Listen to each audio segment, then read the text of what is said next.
Ignited Minds Tutorials, a popular educational platform, has recently launched a video series on the story of Village Palampur, specifically designed for Class 9 CBSE Economics students. This engaging series aims to introduce students to the fundamental concepts of production using a hypothetical village as a backdrop. The series delves into various aspects of village life, focusing on the economic activities that take place in Village Palampur. Through these videos, students will gain a comprehensive understanding of how production occurs in a rural setting. Ignited Minds Tutorials explores various topics related to the village's economy, such as land and its significance, various forms of production, and the role of human capital. These videos provide a knowledge-based explanation, ensuring students grasp key concepts necessary for their academic growth. By utilizing a visually appealing approach and interactive examples, Ignited Minds Tutorials caters to both visual and auditory learners, making the learning experience more enjoyable and effective. Students will be able to deepen their understanding of production processes, factors of production, and their interplay in a real-world scenario. With the launch of the Story of Village Palampur video series, Ignited Minds Tutorials aims to ignite the minds of young learners, fostering an enthusiasm for economics and cultivating a solid foundation in the subject. Whether students are studying for exams or simply seeking to expand their knowledge, this tutorial series is a valuable resource for Class 9 CBSE Economics students and anyone interested in understanding the basic concepts of production in a hypothetical village.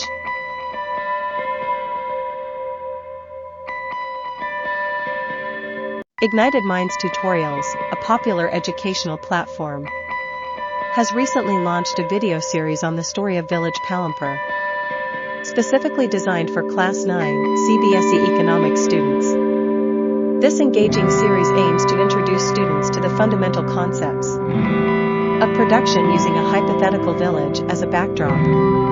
The series delves into various aspects of village life, focusing on the economic activities that take place in Village Palampur. Through these videos, students will gain a comprehensive understanding of how production occurs in a rural setting.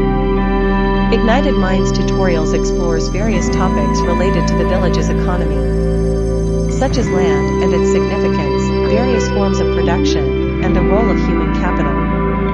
These videos provide a knowledge-based explanation, ensuring students grasp key concepts necessary for their academic growth. By utilizing a visually appealing approach and interactive examples, Ignited Minds Tutorials caters to both visual and auditory learners, making the learning experience more enjoyable and effective. Students will be able to deepen their understanding of production processes, factors of production, and their interplay in a real-world scenario. With the launch of the Story of Village Palampur video series, Ignited Minds Tutorials aims to ignite the minds of young learners, fostering an enthusiasm for economics and cultivating a solid foundation in the subject. Whether students are studying for exams or simply seeking to expand their knowledge, this tutorial series is a valuable resource for Class 9 CBSE Economics students and anyone interested in understanding the basic concepts of production in a hypothetical village.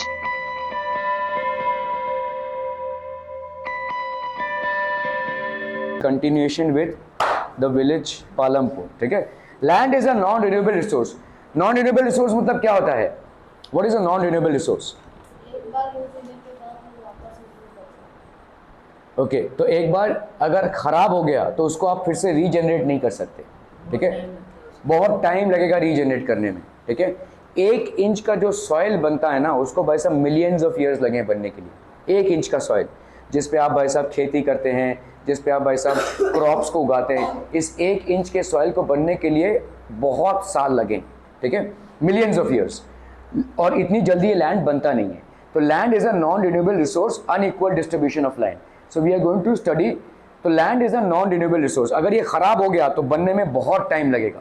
ठीक है, एक non renewable resource है. Land is a natural resource. It is necessary to be careful in its use.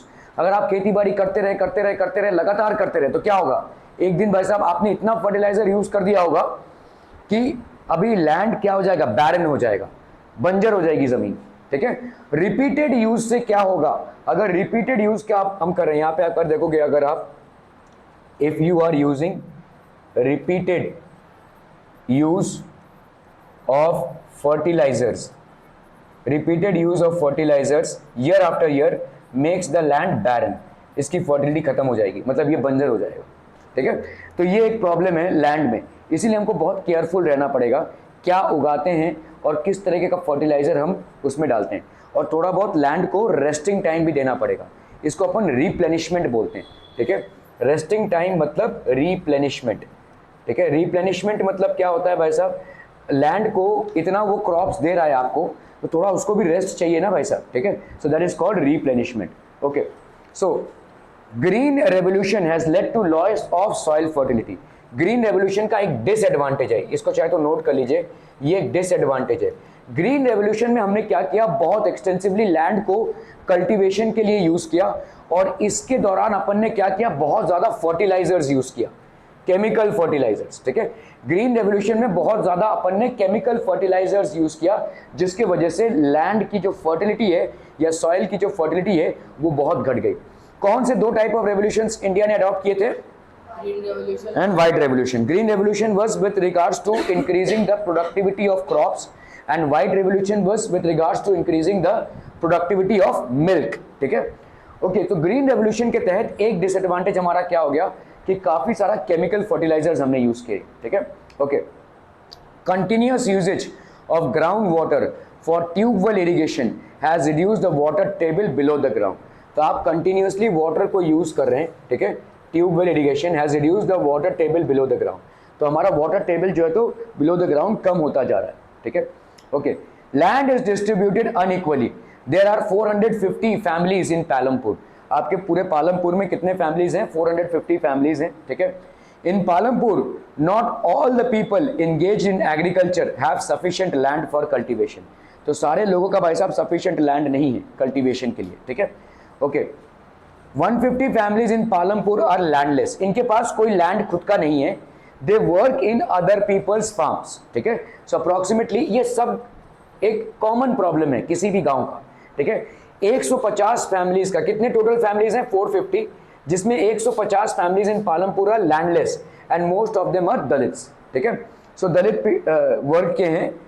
Out of the 450 families in Palampur 250 families are small farmers. तो ये small farmers हैं, ठीक है, मतलब छोटे छोटे लैंड है इनके पास, ठीक है, बहुत बड़े बड़े, less than 2 hectares of land, ठीक है, बहुत बड़ा इनका प्रोडक्शन नहीं है। In Palampur there are 60 families of medium and large farmers, ठीक है। तो ये आपके मीडियम या लार्ज फार्मर्स है। मीडियम फार्म है more than 2 hectares, large farm है which is more over 10 hectares, ठीक है। तो सिर्फ 60 फैमिलीज के पास ही बहुत बड़े पैमाने पे लैंड है, ठीक है, that is more than 2 hectares और ओवर 10 हेक्टेयर्स ऑफ लैंड, ठीक है। ओके, सो आपका भाई साहब नंबर ऑफ फार्मर्स अगर आप देखोगे, स्मॉल फार्मर्स का परसेंटेज कितना है, 44.6, ठीक है। 55.4 आर लार्ज फार्मर्स, ठीक है, आर मीडियम और लार्ज फार्मर्स। समझ में आ रहा है? मीडियम और लार्ज फार्मर्स किसको बोलेंगे अपन, जिनके पास 2 हेक्टेयर या 10 हेक्टेयर से ज्यादा जमीन हो। लार्ज फार्मर्स मतलब कौन हो गए, जिनका 10 हेक्टेयर से ज्यादा जमीन हो, और मीडियम फार्मर्स कौन हो गए, जिनके पास 2 हेक्टेयर से ज्यादा जमीन हो। जिनके पास 2 हेक्टेयर से कम जमीन हो उनको हम क्या बोलेंगे, स्मॉल फार्मर्स। स्मॉल फार्मर्स की तादाद कितनी है, 44.6। लार्ज फार्मर्स की तादाद कितनी है, परसेंटेज, दैट्स 55.4, ठीक है। ओके, तो 44.6% of small farmers cultivate 85% of the land. ये भाई साहब 85% ऑफ द लैंड को कल्टीवेट करते हैं, ये कल्टीवेटेड एरिया हो गया। 55.4 cultivate only 15% of the land, ठीक है। तो ये जो 55.4% है, ये सिर्फ 15% लैंड को कल्टीवेट करते हैं, ठीक है। ओके, सो अभी हम देखेंगे भाई साहब फीचर्स ऑफ लेबर। लेबर जो है हमारा, लेबर कहां से आएगा, जिसके पास खुद का फार्म रहेगा क्या वो लेबर का काम करेगा, डेफिनेटली नॉट। तो जिसके पास खुद का फार्म नहीं रहेगा वही लेबर का काम करेगा, है ना। Okay, so labour is the most abundant factor of production. आपके प्रोडक्शन में सबसे ज्यादा जिस चीज की रिक्वायरमेंट होती है वो है लेबर, ठीक है। Okay, farm labourers come from landless families, जिनके पास खुद का लैंड ना हो वही दूसरों के खेती में काम करेंगे, ठीक है। तो जो फार्म लेबरर्स होते हैं दे कम फ्रॉम लैंडलेस फैमिलीज और families cultivating small plots of land, जिनके पास भाई साहब स्मॉल प्लॉट्स ऑफ लैंड है जहाँ पे एक्सटेंसिवली उनको जरूरत नहीं है, ठीक है, कि सारा दिन उसी में लगे रहे। Okay, farm labourers do not have right over the land, इनके ऊपर राइट नहीं होता है, ठीक है, the rights are with the farmers only, जो ओनर होंगे ये सिर्फ उस खेती में काम कर रहे हैं, ठीक है। They are paid wages in cash और इन काइंड, इन कैश मतलब उनको सैलरी मिलती है, पेमेंट मिलता है, या काइंड मतलब एक गोनी गेहूं दे दिया, एक गोनी राइस दे दिया, जो भी प्रोडक्शन हो रहा है उसको दे देते हैं, ठीक है।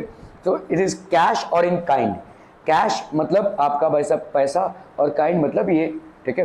Wages vary from region to region, from crop to crop, from one farm activity to other, तो ये वेजेस भाई साहब वेरी करते हैं region to region, crop to crop, ठीक है। Wages vary from region to region, एक रीजन से दूसरे रीजन में वेजेस वेरी करते हैं, from crop to crop and from one farm activity to another, एक फार्म एक्टिविटी से अनदर फार्म एक्टिविटी, ठीक है।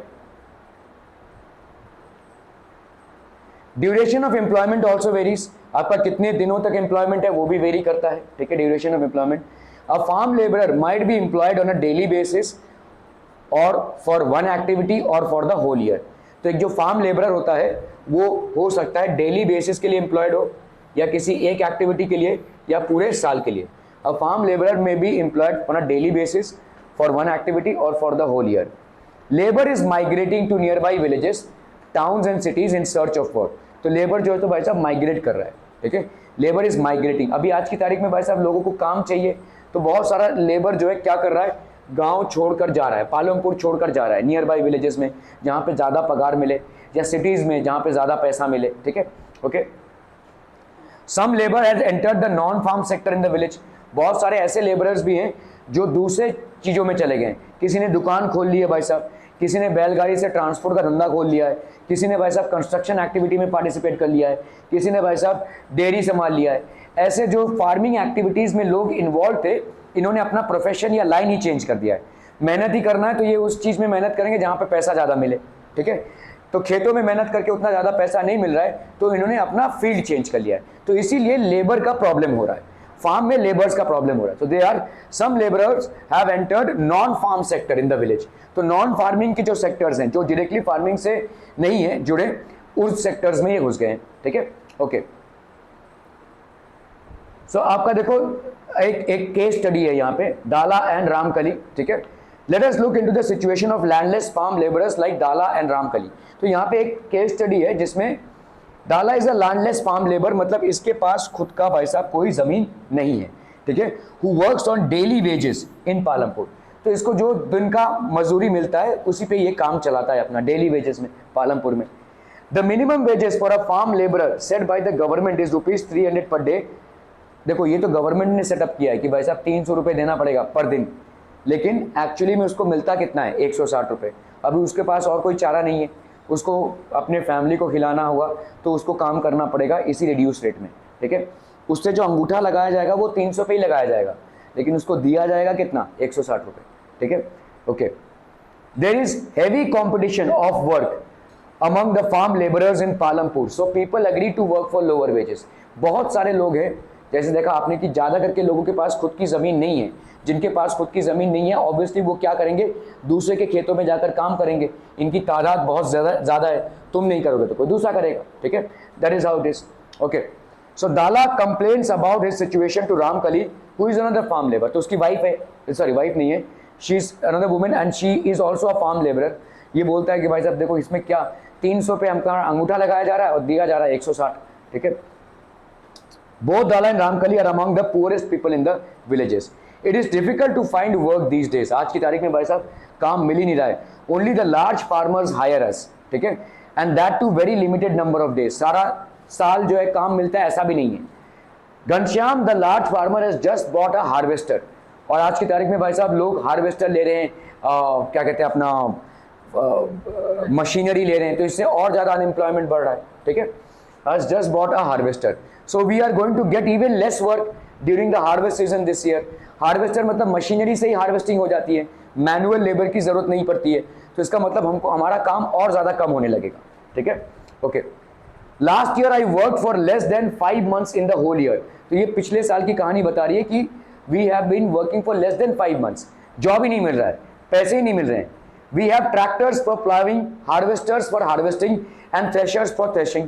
मतलब सारा सब कुछ मैकेनाइज्ड हो गया है, अभी हमारी ज़रूरत नहीं है लोगों को, ठीक है, इसीलिए पगार भी नहीं मिल रहा है।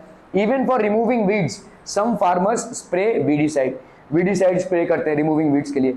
This year I will have to look for work in the brick making unit in Raiganj.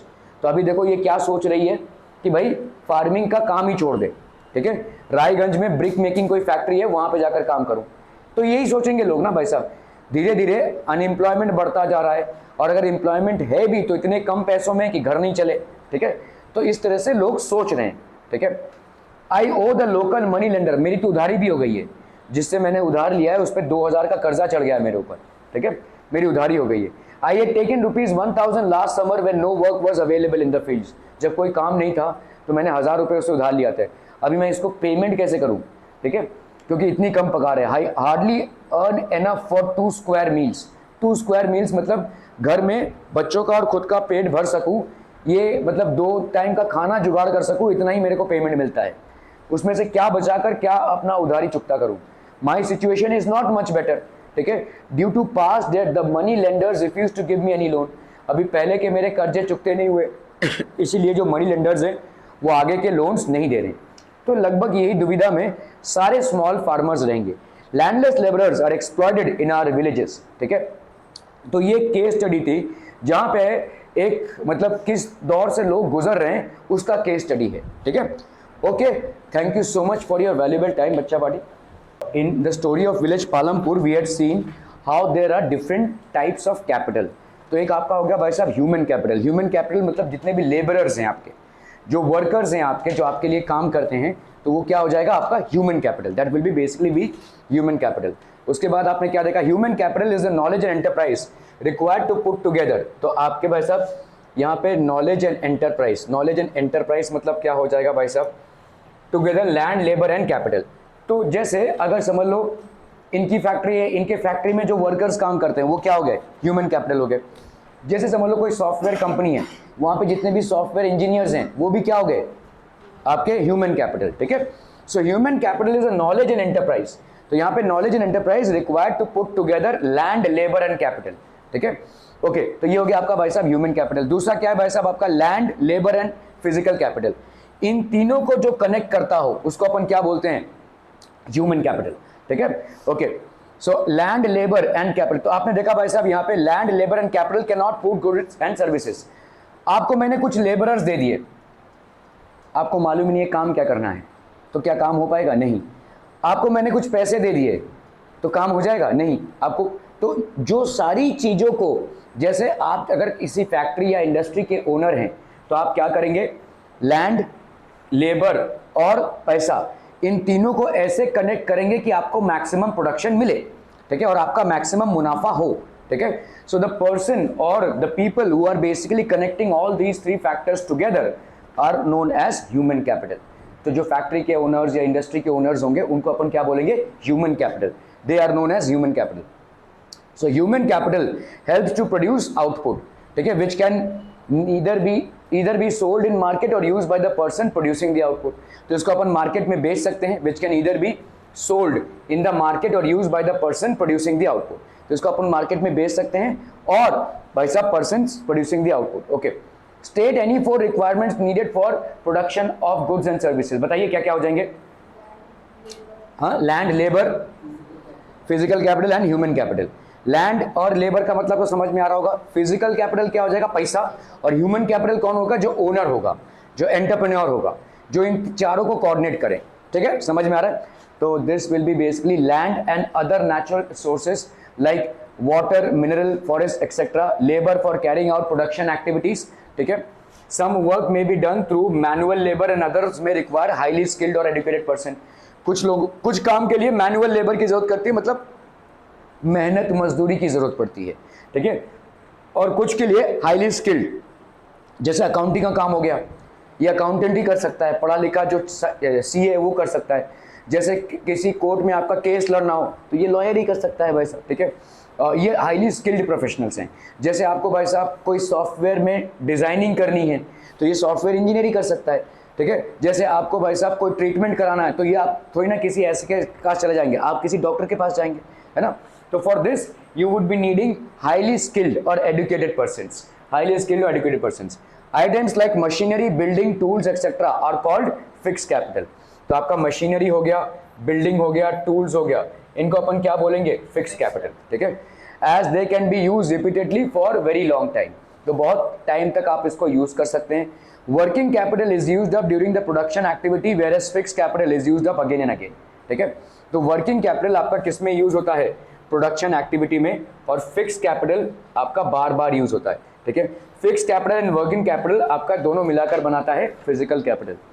Human capital is the knowledge and enterprise required to put together all the above inputs to produce the output, ठीक है। Okay, farming in Palampur, तो land हो गया, land is fixed. Since 1860 in Palampur there has been no expansion in land area under cultivation. So 1960 से आपका भाई साहब पालमपुर में कोई एक्सपेंशन नहीं हुआ है। देखो इस चीज को समझो, धीरे धीरे आपका जो कल्टीवेशन, अरे क्या है, एक ही बॉटल तब से गिरा जा रहा, नहीं संभाला जाता तो बैग में डरो ना यार। ओके, यहाँ पे क्या है भाई साहब, लैंड इज फिक्स्ड, इसको बैग में रखिए ना, 3-4 बार गिर गया। 1960 में Palampur there has been no expansion in land. अभी देखो यहाँ पे एक लैंड एरिया होता है जो कल्टीवेशन होता है, इस लैंड एरिया में आपका क्या हो रहा है भाई साहब, कल्टीवेशन हो रहा है। धीरे धीरे क्या हो रहा है, हमारा डिफॉरेस्टेशन हो रहा है, हमारा शहरीकरण बढ़ रहा है। तो जो कल्टीवेटेड एरिया ऑफ लैंड है वो बढ़ेगा नहीं, उल्टा कम होता जाएगा, ठीक है। सो ये कॉमन प्रॉब्लम है, लैंड जो है वो अभी फिक्स्ड है, ठीक है। उल्टा एग्रीकल्चरल लैंड जो है वो बढ़ेगा नहीं, उल्टा कम हो जाएगा, ठीक है। सो लैंड इज मोर और less fixed. So since 1960 in Palampur, there has been no expansion in land area under cultivation. So land area is pretty much fixed. Okay, और क्या है भाई साहब, this is because there is no further scope to bring new land under cultivation. जो आपका land है वही रहेगा, there is no further scope to bring new land under cultivation. ठीक है? Okay, some wastelands have been converted into cultivable land. कुछ wastelands पड़े थे, उनको भाई साहब फर्टिलाइजर से, इरिगेशन से हमने क्या किया है, we have made it into cultivable land, ठीक है। ओके, लेकिन अभी लैंड एरिया बढ़ने नहीं वाला है। Some waste lands have been converted into cultivable land. तो ये आपका पहले वेस्ट लैंड था जिसको आपको क्या किया गया है, इसको कल्टीवेबल लैंड बनाया गया है, ठीक है। Okay, farming is the main production activity in Palampur. गांव है भाई साहब, तो गांव में मेन प्रोडक्शन एक्टिविटी आपका क्या है, फार्मिंग है। This is the main production activity. 75% of people who are working are dependent on farming for livelihood. तो बाकी के 25% कोई धंधा करते होंगे, कोई मतलब समझ लो आर्टिशियन है, कोई भाई साहब लेट्स से किराने की दुकान है किसी की। So 75% of the people are working here and are dependent on farming only. They could be farmers और फार्म लेबरर्स। तो ऐसा हो सकता है कि उनकी खुद की जमीन हो जिसमें वो फार्मिंग कर रहे हो, या किसी दूसरे की जमीन पे वो फार्मिंग कर रहे हैं। तो अगर खुद की जमीन है तो वो फार्मर है, और अगर किसी दूसरे की जमीन पे वो फार्मिंग कर रहे हैं तो फार्म लेबरर्स हैं, ठीक है। So these are the people. Well being of these people is closely related to the production of the farms. इनका भाई साहब सब कुछ किस पे रिलेटेड है, जो प्रोडक्शन हो रहा है फार्म्स में। Well being of these people is closely related to production of the farms. One can grow more from the same land. Farmers produce more crops from the same amount of land. अभी देखो land तो नहीं बढ़ने वाला, तो land के जगह पे अपन क्या करेंगे, प्रोडक्शन को बढ़ाएंगे। सेम लैंड पे अपना ज्यादा प्रोडक्शन कराने के लिए क्या करना पड़ेगा, ठीक है, multiple cropping, modern farming methods. तो multiple cropping, growing more than one crop on a piece of land during the year is known as multiple cropping, ठीक है। June to September jowar bajra is cultivated, ज्वार और बाजरा कल्टीवेट हो रहा है, ठीक है। और भाई साहब आपका क्या हो रहा है, ज्वार बाजरा यूज एज कैटल फीड, ज्यादा करके कैटल को खिलाया जाता है ये, ठीक है। Okay, October to December potatoes are cultivated. तो इस तरह से क्या कर रहे हैं कि ऐसा नहीं कि आपने अक्टूबर और दिसंबर उसमें कुछ किया ही नहीं, तो जून से एक सितंबर तक आपने किया, फिर अक्टूबर और दिसंबर आपने किया, तो इसको अपन क्या बोल रहे हैं, this is known as multiple cropping. तो land is never at rest, ठीक है, it is getting cultivated for different things. So from October to December potatoes are cultivated, December to March wheat is cultivated, ठीक है। तो अलग अलग, जून to September jowar बाजरा हो गया, ज्वार बाजरा को आप गाय भैंसों को खिलाते हैं जिससे दूध निकलता है, ठीक है। और फिर आपका अक्टूबर टू दिसंबर आपने क्या कल्टीवेट किया, you have cultivated potatoes, and फिर दिसंबर टू मार्च आपने क्या कल्टीवेट किया, व्हीट। और ये तीनों भी प्रोडक्ट्स बहुत ज्यादा डिमांड में है, ठीक है, there is a huge demand. तो इसको बोलते हैं अपन multiple cropping. Surplus wheat is sold in the market at Raiganj. तो देखो फार्मर क्या करेगा, पहले समझ लो यहाँ पे उसका एक लैंड है, उस लैंड में उसने वीट उगाया, तो थोड़ा बहुत वीट क्या करेगा अपने फैमिली के लिए रख देगा, और बाकी का जो है वो सरप्लस बोलते हैं हम इसको, सरप्लस मतलब एक्सेस, वो बेचेगा, ठीक है। और आपने देखा पालमपुर के दो कनेक्टिव जगह क्या क्या है, शाहपुर एंड रायगंज, ठीक है, तो रायगंज में मार्केट है, वहां पे जाकर वो बेच देगा, ठीक है। सो सरप्लस वीट मतलब एक्स्ट्रा, ये जो बचता है ये एक्स्ट्रा है after family consumption, after family consumption, ठीक है, this is basically known as surplus wheat, ठीक है। सो आफ्टर फैमिली कंजम्पशन जो बचता है उसको अपन बोलते हैं surplus wheat, okay. Part of land sugar cane is cultivated, तो पार्ट ऑफ द लैंड, कहीं थोड़े बहुत पार्ट में आपने क्या कल्टिवेट किया है भाई साहब, शुगर केन, ठीक है, part of the land sugar cane is cultivated, sugar cane is sold as jaggery to traders in Shahpur, तो ये शुगर केन को ऐसे गुड़ बनाकर भेजा जाता है, ठीक है, एज जागरी टू, आपका देखो पालमपुर से दो कनेक्टिविटीज हैं, एक रायगंज है और एक शाहपुर है, तो शाहपुर में ये शुगर केन के जैगरी को बेचा जाता है, sugar cane is sold as jaggery to traders in Shahpur, okay. Features of land, modern farming, अभी मॉडर्न फार्मिंग मेथड्स क्या हो जाएंगे, modern farming methods, the main reason why farmers are able to grow 3 different crops in the year in Palampur is due to the well developed system of irrigation, तो आपका अच्छा खासा system है develop का irrigation का, तो यहाँ पे farmers are able to grow 3 different crops, तो फार्मर्स भाई साहब 3 डिफरेंट क्रॉप्स पालमपुर में उगा सकते हैं due to well developed system of irrigation. Electricity came early to Palampur, बहुत जल्दी आ गया था भाई साहब, ठीक है, okay. It's major impact was to transform the system of irrigation, भाई साहब आपका इलेक्ट्रिसिटी जितना ज़्यादा होगा, मतलब जितना अच्छा उसका सप्लाई रहेगा, क्योंकि ये मोटर चलाकर आप भाई साहब पानी इरिगेट कर सकते हैं, ठीक है। सो मोटर चलाकर पानी इरिगेट, जल्दी जल्दी पानी मिल जाएगा क्रॉप्स को, सही टाइम पे पानी मिलेगा तो क्रॉप्स की प्रोडक्टिविटी बढ़ेगी, ठीक है। So it's major impact was to transform the system of irrigation. Irrigation होता क्या है बच्चा पार्टी, इरिगेशन है आपका water supply, water supply to crops, ठीक है, water supply to crops is known as irrigation. अच्छे इलेक्ट्रिसिटी सप्लाई की वजह से मोटर्स वगैरह आपके सही टाइम पे चलेंगे और सही टाइम पे ये उगते हुए क्रॉप्स को पानी मिलेगा, ठीक है। So it's major impact was to transform the system of irrigation. Modern farming methods में Persian wheels were till then used by farmers to draw water from the wells, ये पर्सियन व्हील्स होते हैं, देखो इसको भाई साहब बैल से चलाना पड़ता है, ऐसे ये बैल इसको भाई साहब घूमता रहता है और इससे ऐसे पानी निकलता रहता है, समझ में आ रहा है, ये ऐसे घूमता रहता है, इसका मैकेनिज्म है, ये ऐसे घूमेगा तो ये घूमेगा और ये घूमेगा तो इससे आपका पानी वाटर, ये मैनुअल है, ठीक है, ये भाई साहब मैनुअल मोड ऑफ इरिगेशन है। आप लोग कुछ भी नोट नहीं कर रहे हैं, सब पिक्चर देख रहे हैं यहाँ पे बैठ के, ठीक है, ये सब कुछ भी याद नहीं रहेगा, manual mode of irrigation. Persian wheels basically क्या है, मैनुअल मोड ऑफ इरिगेशन है, और ये कब था, आपके इलेक्ट्रिसिटी आने के पहले, ठीक है, बिफोर इलेक्ट्रिसिटी, बिफोर इलेक्ट्रिसिटी। ये आपका भाई साहब इसको अपन बोल सकते हैं प्रिमिटिव मेथड है, ये प्रिमिटिव मतलब पुराना, प्रिमिटिव मेथड ऑफ इरिगेशन है, ठीक है, this is primitive method of irrigation. यहाँ पे हम बात कर रहे हैं किसकी, मॉडर्न फार्मिंग मेथड्स की। मॉडर्न फार्मिंग मेथड्स को क्यों हम इंप्लीमेंट कर रहे हैं, टू इंक्रीज प्रोडक्टिविटी, ठीक है। Why are modern farming methods being implemented, to increase productivity obviously, so to increase productivity modern farming methods are being employed, ठीक है। So Persian wheels were till then used by farmers to draw water from the wells and irrigate small fields, ठीक है।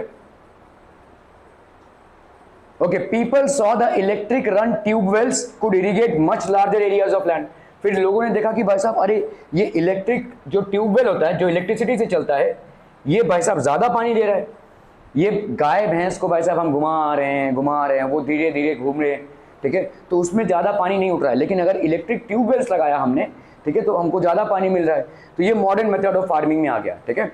So people use to do what, Persian wells होते थे भाई साहब, जिससे पानी सप्लाई होता था, but that's a manual method of water pulling and supplying it to the fields. Now they have adopted electricity, electricity की वजह से भाई साहब आप ट्यूबवेल्स ऑपरेट कर सकते हैं, और ट्यूबवेल से भाई साहब फटाफट पानी निकलता है, ठीक है, ओके। सो ट्यूबवेल से आपका भाई साहब ये हो रहा है। The first tube wells way installed by the government, तो गवर्नमेंट ने पहली बार ट्यूबवेल को इंस्टॉल किया। ट्यूबवेल जब आप लगाते हैं तो इलेक्ट्रिसिटी से मोटर पानी खींचता है, आप भाई साहब सिर्फ फील्ड्स को देखिए, इसको देखने की जरूरत नहीं है, पानी अपने आप मिल जाएगा, ठीक है। So the first tubewells that were set up in Palampur were actually installed by the government, इससे आपका इरिगेशन में फैसिलिटेशन हुआ, ठीक है, okay. Soon, however, farmers starting setting up private tube wells.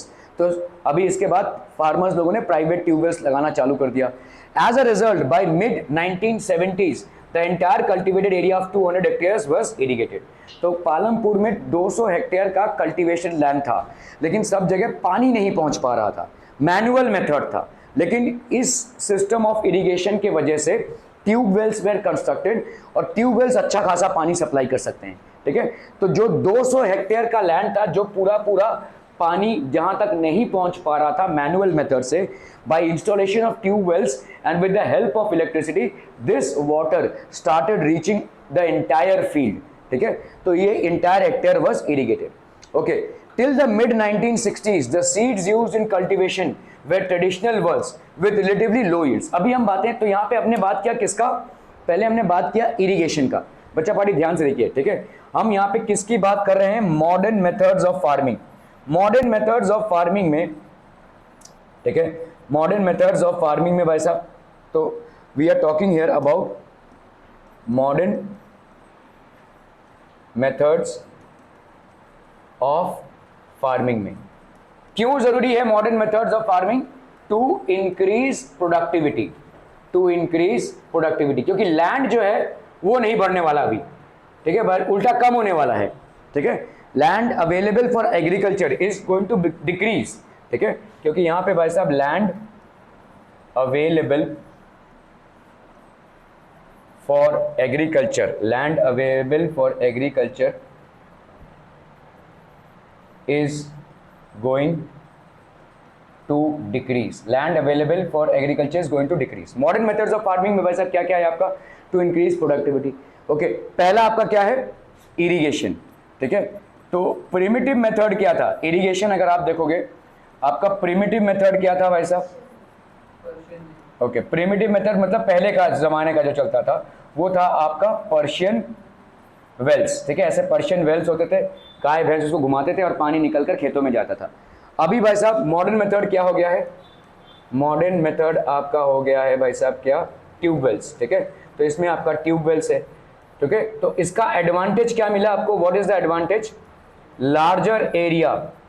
तो इसके लिए लेकिन आपको इलेक्ट्रिसिटी पे डिपेंड होना पड़ेगा, ठीक है। ट्यूबवेल्स ऑपरेटेड, ये किससे ऑपरेट होते हैं भाई साहब, operated by electricity, this is basically operated by electricity.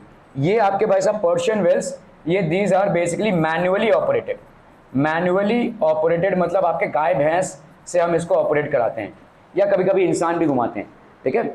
यहाँ पे ट्यूबवेल्स के लगाने से एडवांटेज क्या हो गया भाई साहब आपका, what is the advantage, larger area of fields could be cultivated, ठीक है। Fields could be bought under cultivation, could be brought under cultivation, under cultivation, क्योंकि आपका भाई साहब इरिगेशन क्या हो गया, इरिगेशन हैज इंप्रूव्ड। क्या रे समझ में आ रहा है भाई साहब, ये क्या ये समझ में आ रहा है, are we clear on this one people, okay.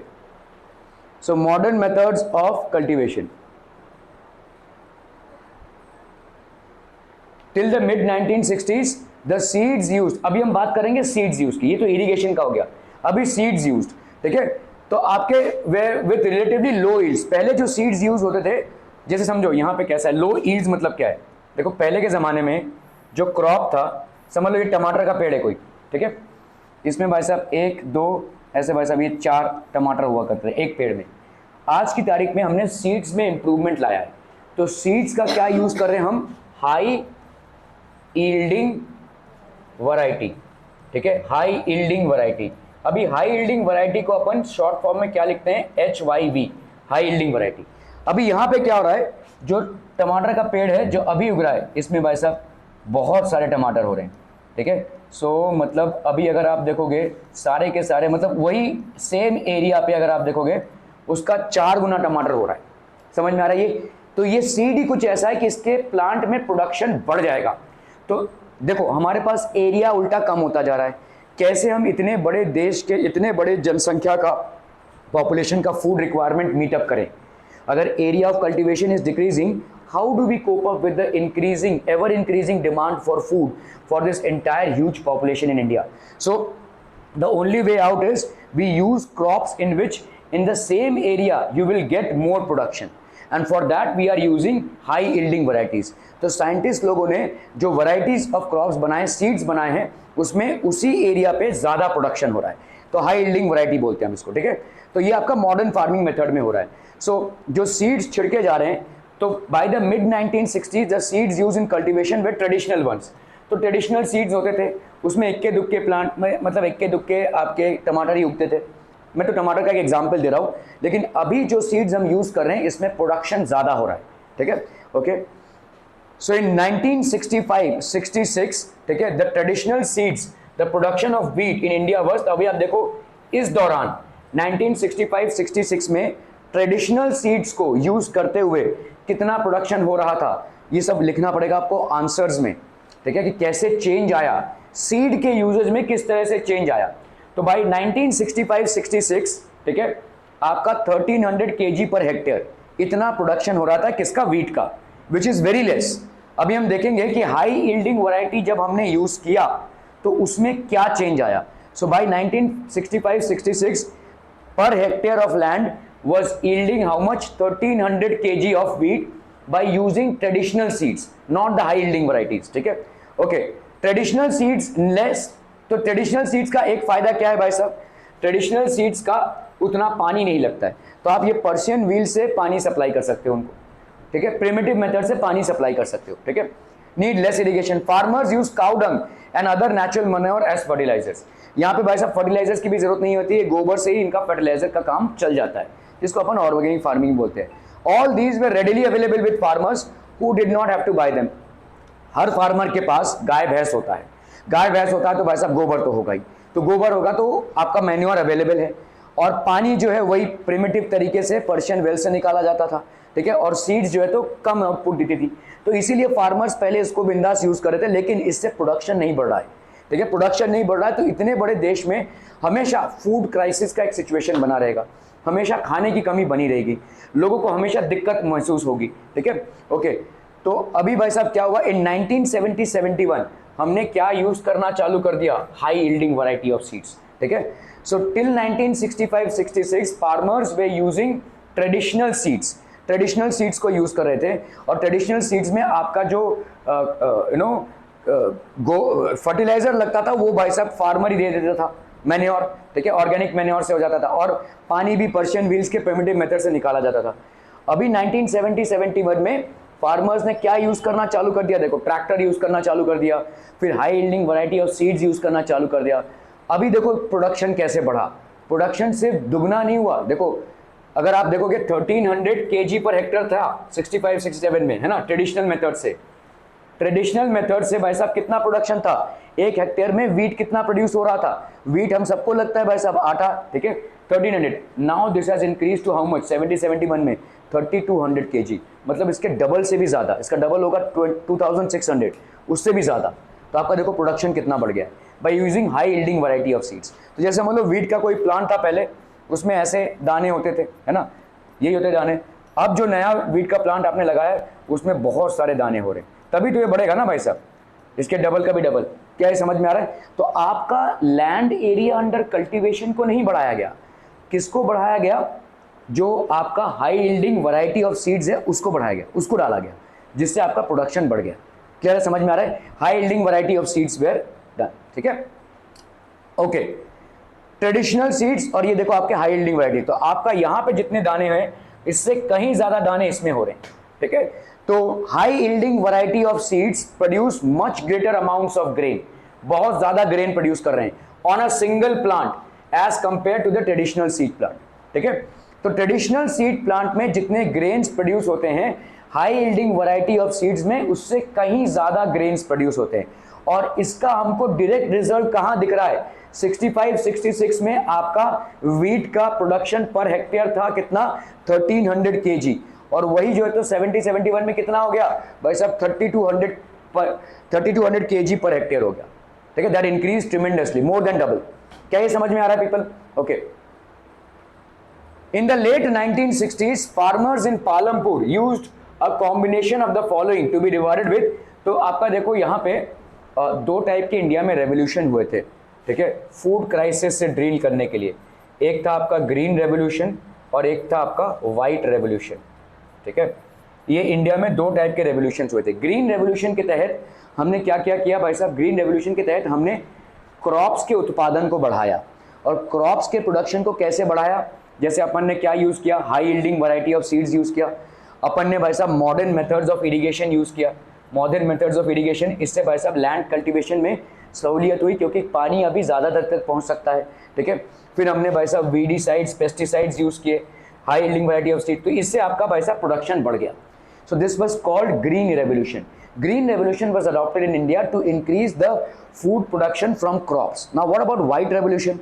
पहले देखा जाता था कि ज़्यादा करके गांव खेड़ों में ही आपका गाय भैंस होते हैं।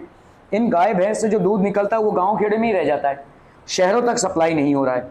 तो भाई साहब इसको बढ़ाने के लिए यूनिट स्टैब्लिश किए गए ऐसे, जैसे जहाँ पे दूध बहुत दिनों तक रहता है, ठीक है, पास्चराइज मिल्क का। तो जैसे आप जो दूध का पैकेट लेकर आते हैं, आपको क्या लगता है वो आज ही निकाला गया है? नहीं, it might be 4 to 5 days old, but it is still preserved, it is not been destroyed. Why? Because कुछ प्रिजर्वेटिव्स ऐड होते हैं उसमें, ताकि शहरों तक सप्लाई हो, ठीक है। सो इस तरीके का भाई साहब मतलब दूध सब तक पहुंचे, क्योंकि देखो हमारे इंडियंस में ज़्यादा करके हम वेजिटेरियंस हैं, ठीक है। और इन वेजिटेरियंस के लिए एक प्रोटीन का मेन सोर्स हो जाता है मिल्क एंड मिल्क प्रोडक्ट्स। इसीलिए मिल्क का पहुंचना ज़रूरी होता है।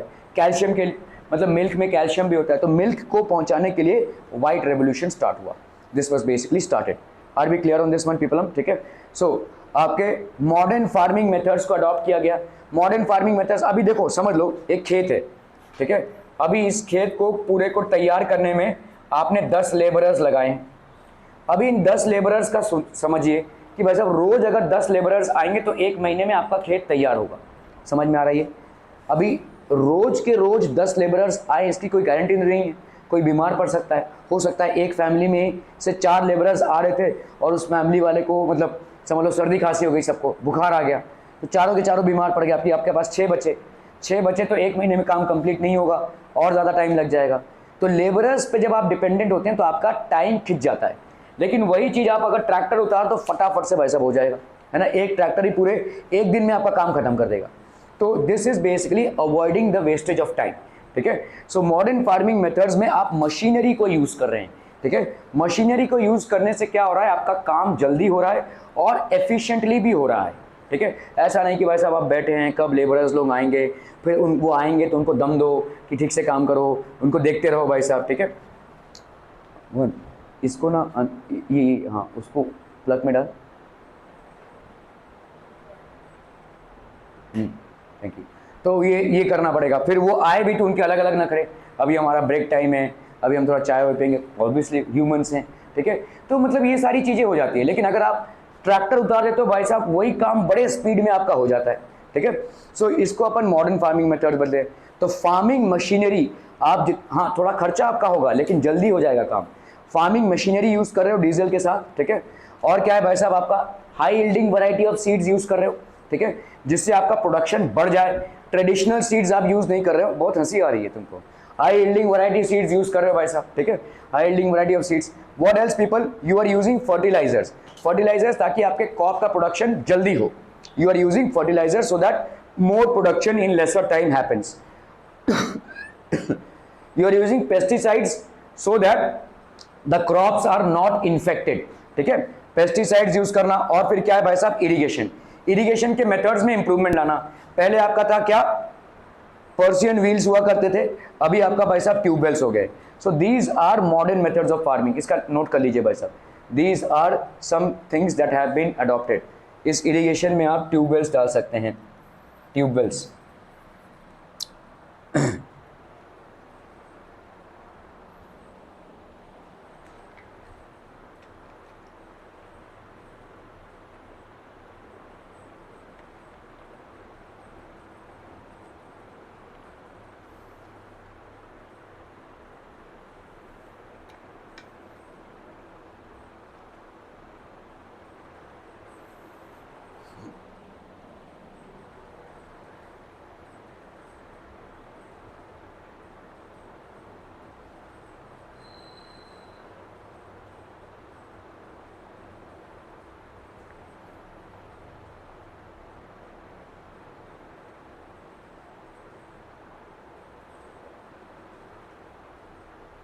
दंडनाडन, okay.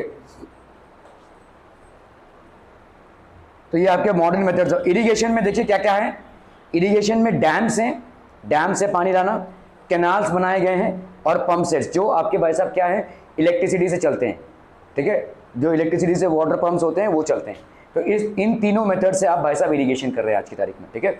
So these are the modern methods of farming. So modern methods of farming में आप टूल्स एंड मशीनरी ज़्यादा यूज़ कर रहे हैं। You are using high yielding variety of seeds, you are using fertilizers for rapid production, for using pesticides so that the crops do not get destroyed, and you are using modern methods of irrigation which include dams, canals and pump sets, ठीक है, फिर है भाई साहब, okay okay okay. और ये सारे जितने भी हैं आपके डैम्स, कैनाल्स, ये इलेक्ट्रिसिटी से चलते हैं भाई साहब, ठीक है, okay. What are the different ways of increasing production on the same piece of land. देखो बार बार आपसे पूछा जाएगा कि सेम पीस ऑफ लैंड, क्यों सेम पीस ऑफ लैंड? क्योंकि भाई साहब land under cultivation is not going to increase. जिस तरह से हमारा भाई साहब शहरीकरण बढ़ रहा है, उल्टा कम होता जाएगा, ठीक है। तो बताइए क्या क्या स्टेप्स आप यूज कर सकते हैं। HYV seeds, high yielding variety of seeds, more production होगा, फार्म मशीनरीज, ठीक है, improving the methods of irrigation, fertilisers, pesticides, इन सबको आप यूज करके प्रोडक्शन को बढ़ा सकते हैं, ठीक है। तो आपका ये आंसर को देखो कैसे लिखोगे यहाँ पे। The different ways of increasing production on the same piece of land are multiple cropping. देखो आपने पढ़ा, मतलब पूरे साल में आप अलग अलग क्रॉप्स को उगा रहे हैं, ठीक है, क्योंकि हर एक क्रॉप का एक सीजन होता है। तो आप हाथ पे हाथ धरे बैठे तो नहीं रहोगे कि कब उस क्रॉप का सीजन आएगा और कब मैं इसको कल्टीवेट करूं। तो मुझे देखना पड़ेगा कि भाई साहब ये बीच का जो टाइम बच रहा है, क्या इस टाइम में कोई दूसरा क्रॉप कल्टीवेट किया जा सकता है उसी प्लेस में। तो इसको अपन बोलते हैं multiple cropping. When more than one crop is grown on a piece of land during the year, it is known as multiple cropping. पहले फार्मर्स लोग क्या करते थे, एक सीजन आता है, इस सीजन में क्रॉपिंग किया, बस छोड़ दिया अभी इसके बाद। लेकिन आज की तारीख में फार्मर्स लोग क्या कर रहे हैं, ये सीजन में ए क्रॉप को किया, दूसरे सीजन में बी क्रॉप को किया, तीसरे सीजन में सी क्रॉप को किया। जैसे आपने भाई साहब एक एग्जांपल देखा जहां पे आपका भाई साहब जून टू सितंबर हमने क्या किया, ज्वार बाजरा को उगाया, जो फॉडर बहुत सारे लोग भी खाते हैं, ज्वार बाजरा का रोटी बनता है भाई साहब। फिर आपका सितंबर टू क्या तक था भाई साहब, मार्च तक था ऐसा कुछ, सितंबर टू दिसंबर आपने क्या कल्टीवेट किया, पोटैटोस कल्टीवेट किया, और फिर आपने जनवरी दिसंबर टू मार्च आपने वीट कल्टीवेशन किया, ठीक है। सो अलग अलग क्रॉप्स को आपने अलग अलग टाइम फ्रेम्स में कल्टीवेट किया, ठीक है। So multiple cropping, use of modern farming methods. Modern farming methods also help to increase. अभी देखो मॉडर्न फार्मिंग मेथड्स में क्या क्या है। Farmers of Punjab, Haryana and western Uttar Pradesh were the first to try modern methods in India. इसको note कर लो, ठीक है। प्रॉब्लम ये था गवर्नमेंट के पास कि गवर्नमेंट जो है फार्मर्स को कन्विंस ही नहीं कर पा रही थी कि भाई साहब आप लोग मॉडर्न मेथड्स को यूज कीजिए। So farmers of Punjab, Haryana and western Uttar Pradesh were the first to basically try modern methods of farming in India, ठीक है। They had used farm machinery like tractors and threshers. तो पहले भाई साहब इन लोग फार्म मशीनरी यूज करने लगे, ट्रैक्टर्स को। ट्रैक्टर से जल्दी भाई साहब खेत तैयार हो जाता है आपका। फिर थ्रेशर्स होते हैं, थ्रेशर्स में क्या होता है, आपके दाने अलग होते हैं, ठीक है। The farmers have installed tubewells for irrigation. तो फार्मर्स ने क्या इंस्टॉल किया भाई साहब, tubewells for irrigation and made use of high yielding variety of seeds, chemical fertilisers and pesticides. देखो सारे पॉइंट्स जो आपने बोले वो यहाँ पे मेंशन्ड है। तो फार्मर्स क्या यूज करने लगे, irrigation methods, modern methods, and they use it, use high yielding variety of seeds. They have started to use chemical fertilizers as well as pesticides for farming. Are we clear to this one people? समझ में आता? Okay, ठीक है, इसको अपन कल देखेंगे। Thank you so much for your valuable time people.